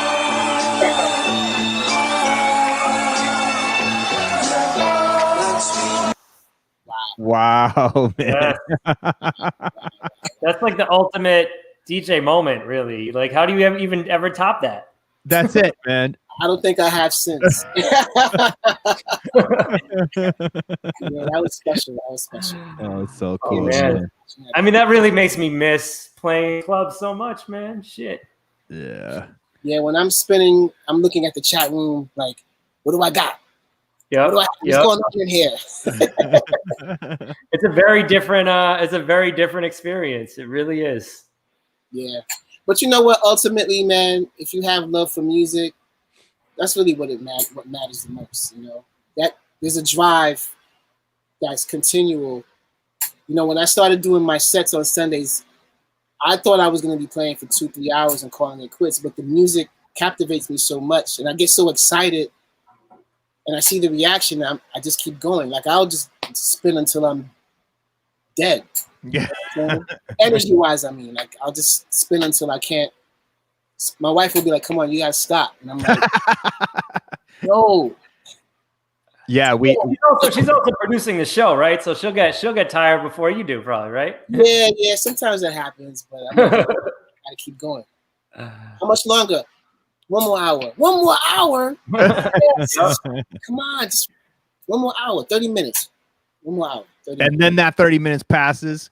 1 more hour. 1 more hour. It's happened. No, see, that's the funny thing about, you know, it's like this often happens in the real world where, like, you know, the crowd won't go away. So what are you supposed to do? You know, you can either send, I mean, there's many approaches, right? The one is just keep giving them what they want, keep it going, keep the party going. The other is leave on a high note. Maybe like you can't go back to this energy level of where everyone is going nuts. Maybe it's better to end it there. But with the chat room, it's kind of different too. You know, especially if you got like, you know, 5, 6, 700,000, few thousand people, how are you going to turn off, you know? So it's a brave new world out there. It's the world we live in. Well, it is all about sharing music. That's it, really, in the end, you know? However we can do it, that's what's in the blood. That's what makes a DJ. It makes a great DJ, I think, you know? That love for music and love for sharing that music with everybody. You need that need to do that. It's not even like you have to. It's like breathing. And I think the internet makes that very transparent. You see the ones who are really about it, and you see the ones that aren't. Yep. See right through.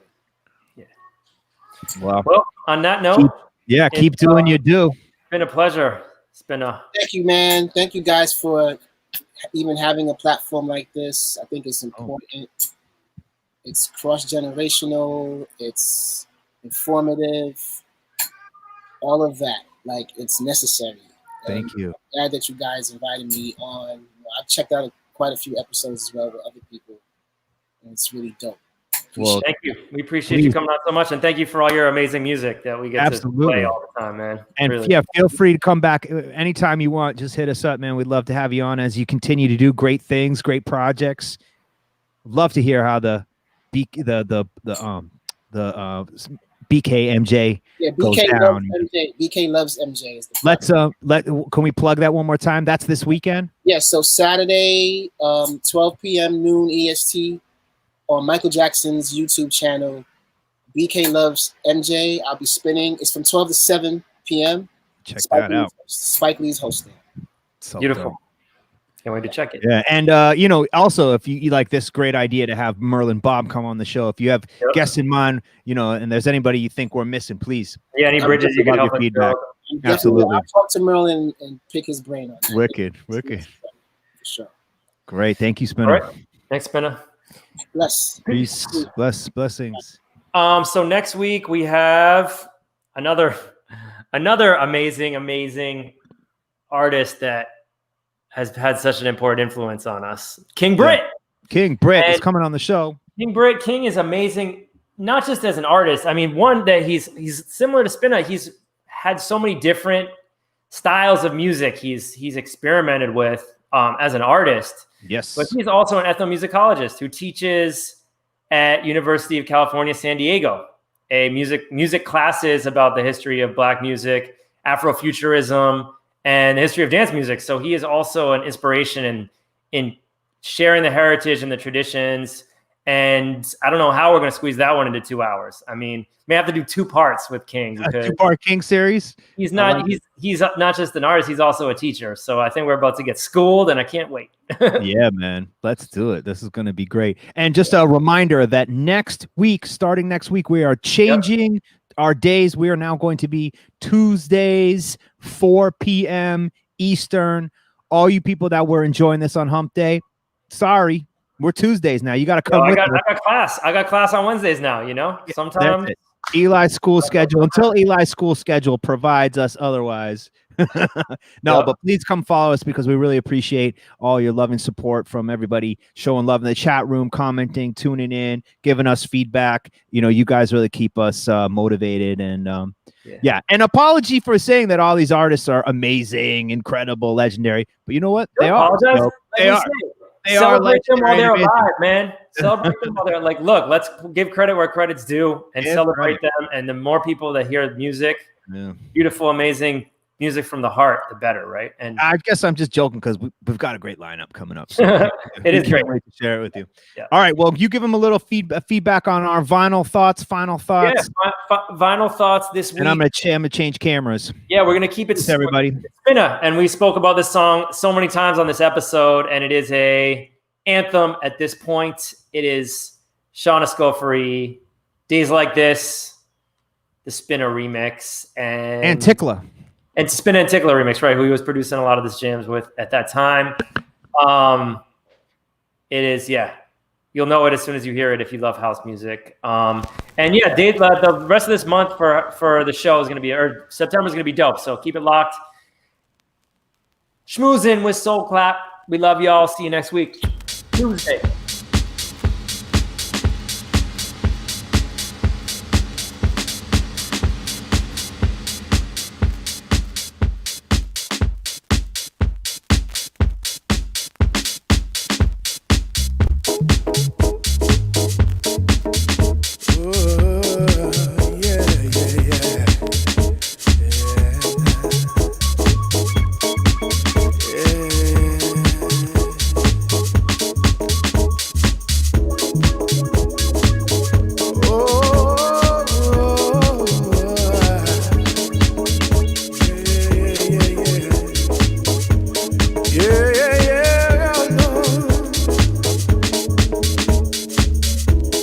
Birds singing in the trees, singing songs that you've never heard. Melting in the sun, and the smiling's never done. Whoa, freedom reigns and washes away all my pain, and life doesn't seem like reality, but it's here, right in front of me. I love days like this, yeah. I love days like this. It's here, here comes the sun. Whoa, yeah. I love the sun. Whoa. There's nothing you can say or do can change the way I feel about you. Thinking of you as time flies, watching the beautiful people go by. Sitting in the breeze, knowing everything's alright with me. And I'm smiling from the inside, 'cause we've got nothing to hide. I love days like this, yeah. I love days like this. It's here, here comes the sun. Whoa, yeah, yeah. I love the sun. Whoa, ooh, yeah.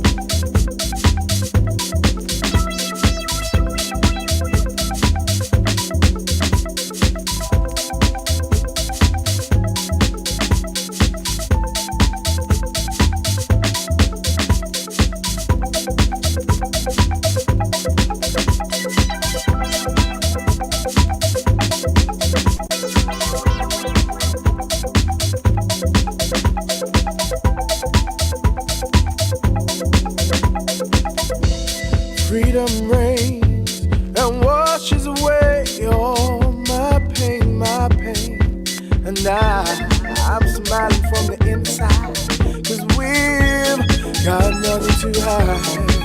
I love days like this, yeah. I love days like this. It's here, here comes the sun. Whoa, here comes the sun.